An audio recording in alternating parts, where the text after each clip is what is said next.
Bisa terjun ke dunia YouTuber itu inisiatifnya dari mana? Inisiatifnya. Ah, Sebenarnya saya tidak punya inisiatif untuk ke sana, cuman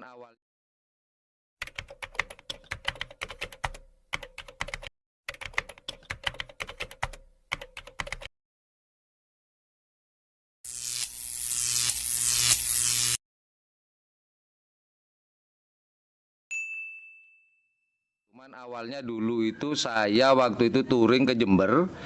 Kemudian saya itu tidak sengaja syuting ini apa namanya syuting ngeliput tentang air terjun Antrokan. ah. Kalau channel YouTube saya teman-teman sebenarnya tahun 2013 kita buat, cuman tidak saya urus. Saya dimin kurang lebih 7 tahun. Oh, jadi sebelumnya sudah punya channel ya? 7 tahun 2013. Kemudian saya cuman isi ya iseng-iseng kayak lembaga saya, agak serius lah. Ah. Kemudian saya dimin 7 tahun, 2019 saya ke Jember, liputan tentang air terjun Antrokan, kemudian saya upload. Nah di situ ada yang nonton ternyata, yang nonton pemerhati budaya. Ah. Kebetulan dia teman saya, dia telepon, Mas, kok nggak diseriusin aja channel YouTube-nya? Dia bilang gitu. Masnya kan senang sama dunia pariwisata dan kebudayaan, kok nggak diseriusi aja? Nah saya mikir, iya ya Eman ya udah aku punya channel. Nah di situ saya coba, saya nyari-nyari apa sih yang cocok dengan saya. Channel itu mau saya isi konten apa. Nah disitulah saya berinisiatif karena saya memang suka dengan pariwisata dan kebudayaan. Hanya putuskan. Nah ketika saya memutuskan untuk di dunia pariwisata, saya lihat di channel-channel YouTube, saya searching-searching. Dan kebetulan jauh sebelumnya mulai dari SMP, SMA saya memang suka dengan karapan sapi. Oke. Nah di situ oke lah saya memutuskan di dunia karapan sapi. Awalnya begitu dan pariwisata dan seluruh budaya lah tentang di Indonesia kalau bisa nanti saya usahakan. Kurang lebih seperti itu. Oh, kurang lebih seperti itu. Ini Mas, Apa deh? pertanyaan saya ya. Congornya deketin ke mic. Nah, untuk pertanyaan saya ke Mas Yan. Sekarang kan Mas Yan sudah sukses ya. Wah, kalau Dalam- ukuran sukses tuh nggak ada Ya, mas. anggaplah sukses dibandingkan kita berdua ini ya. Iya terserah lah, terserah lah mau ngomong Ini, apa. Selama Mas Yan nge-YouTube sampai sekarang itu. Sebentar, tangannya kok gemeter? Ini sudah biasa. Gemeter tangannya dia ngobrol dengan saya gemeter. Tumben tanganmu gemeter. Iya. Bicara, guys. Bicara dengan YouTuber lokos, guys. Gimana? Gini. Selama Mas Yan nge-YouTube, kalau tidak salah itu Mas Yan diterima pada tahun 2020 ya Mas? Awal. 2020 ya. Awal. Nah, sampai sekarang berarti sudah 1 tahun ya Mas ya? 1 tahun lebih ya Mas? Hampir 2 tahun. Hampir 2 tahun. Hampir 2 tahun. Nah, kalau boleh tahu, Mm-mm. nah, selama Mas Yan dari awal gajian sampai sekarang ini, kan tadi Mas Yan tanya kan? Iya. Kita boleh nanya kan? Siap. Iya, nggak pernah bohong, ngapain gajian bohong? Iya, sampai sekarang. Saya sering giveaway loh, Iya. nggak kayak kamu. Tapi kan cuma 1 juta ya, penghasilnya bisa 20 juta, 50 juta. Tuh, pemirsa tuh, itu. Amin. Nah, dari awal gajian ya, kalau dari awal gajian sampai sekarang nominalnya itu berapa? Terbesar apa terkecil? Enggak, keseluruhan. Total? Iya, kalau ditotalkan itu. Kurang lebih ya. Kalau di total macam-macam ya, karena tiap bulan kadang saya dapat 1,5, kadang 1,700. Ntar dulu, kok bisa 1,5 ya Mas Yan? Pernah saya dapat 1,5 terkecil itu.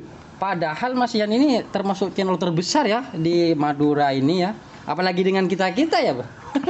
Lah situ punya berapa channel? Saya kan 1. Oh iya ya, benar ya. Nah, ya bener lah.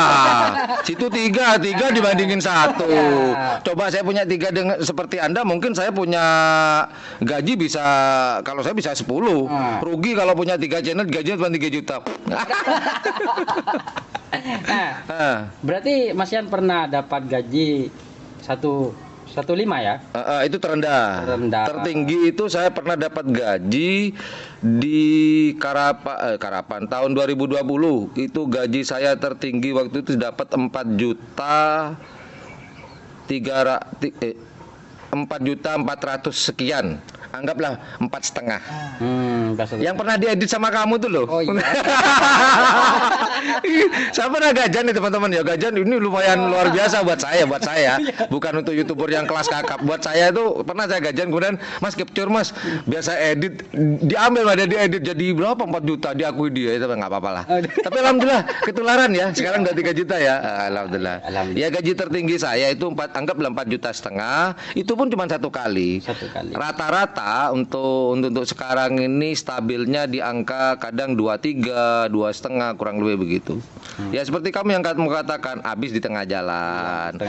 Habis di tengah jalan, tapi saya selalu alhamdulillah berusaha untuk menyisihkan buat teman-teman lah, walaupun kita pernah giveaway kan bareng waktu itu. Saya kan kamu bilang bareng yang giveaway saya di Pamekasan waktu itu. Yang dapat saya. Oh iya Yudi pernah dapat. Saya juga dapat ya. Dapat pulsa 50 apa 100 sih? 50 yang 50 ya, 50.000. Waktu itu ada bagi-bagi pulsa, bagi-bagi duit, boleh diambil uang, boleh diambil pulsanya juga boleh, yaitu 100 sama 50 waktu itu ya Yudi dapat. Nah, Oke.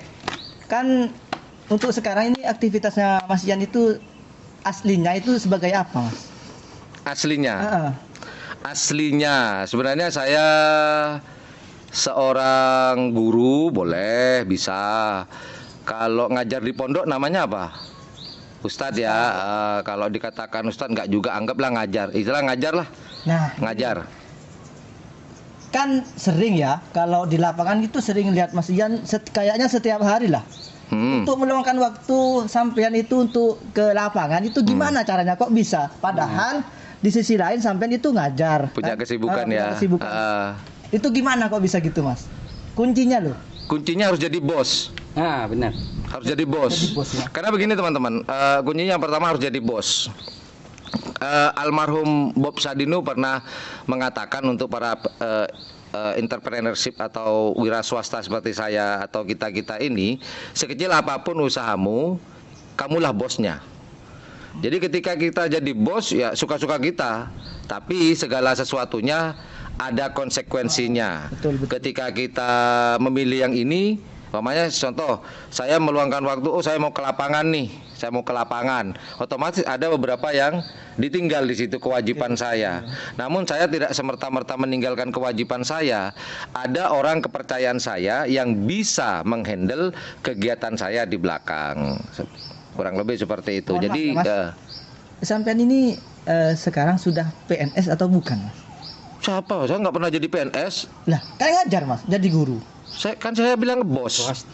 Saya punya sekolah bahasa Inggris, saya punya pondok bahasa Inggris walaupun kecil-kecilan. Yang PNS itu tetangga saya. Nah, ini Bukan loh, saya.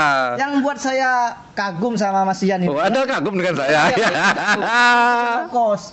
Ini. Sampean itu kan dari Bangkalan ke Pamekasan, ke Sampang, ke Sumeneb. Iya. Itu ada rasa ngeluhnya enggak, Mas? Alhamdulillah enggak. Enggak ya? Alhamdulillah enggak. Tanya sama mereka di balik layar nih. Pernah ngeluh enggak kita? Pernah ngeluh enggak? Aduh sakit perut, sakit tengah. Kok sakit tengah sih? Sakit pinggang, sakit ini enggak. Kuncinya itu apa, Mas? Satu, Kok bisa masih seger gitu loh. padahal umur udah tua ya. Ini sebenarnya kalau di sini ubanan nih. Udah uban sebenarnya. Oke, kuncinya yang pertama kita harus ikhlas ya. Yang itu yang pertama harus ikhlas. Kemudian loyalitas tingkat dewa. Itu harus punya loyalitas tingkat dewa ini. Loyalitas itu apa yang kita miliki, kita tekuni. Insya Allah akan kalau ada bahasa yang ini ya, sesuatu itu akan indah jika waktunya. Dan Allah lebih tahu dan lebih paham kapan itu akan diberikan yang namanya kesuksesan.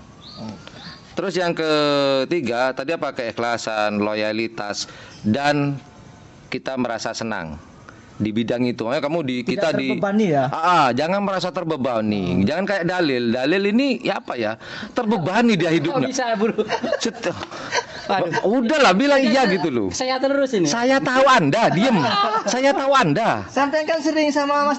Iya, dia Iya. aduh Mas gini. Jadi Sudahlah. si buruk dan jeleknya, bagusnya itu sudah tahu Mas. Tahu saya. Gitu. Jangan merasa terbebani. Nah, gini, kalau Mas Yan itu sesungguhnya bukan itu. Ah. Yang dicari itu Jamal. Kalau keluar lah. Tuh kan Jamal lagi. Jamal lagi. Awas Pak Heri nonton, Jamal tahu dia. Kalau yang lain nggak tahu ya. Oke. Gimana Pak Heri? Jadi itu yang kemudian ini yang paling juga sama-sama penting sebenarnya. Yang terakhir adalah silaturahmi. Ini yang paling penting. Sering saya mengatakan ke teman-teman kan, kalau ditanya gajinya Mas Yan berapa sih? Yang tadi saya sebutkan. Berapa saya dapat habis di jalan. Cuman ada bayaran saya yang tidak kelihatan oleh secara finansial tidak kelihatan, tapi penghasilan menghasilkan sesuatu itu kan banyak, bisa menghasilkan uang, bisa menghasilkan silaturahmi, bisa menghasilkan pertemanan, kan banyak nih ceritanya penghasilan.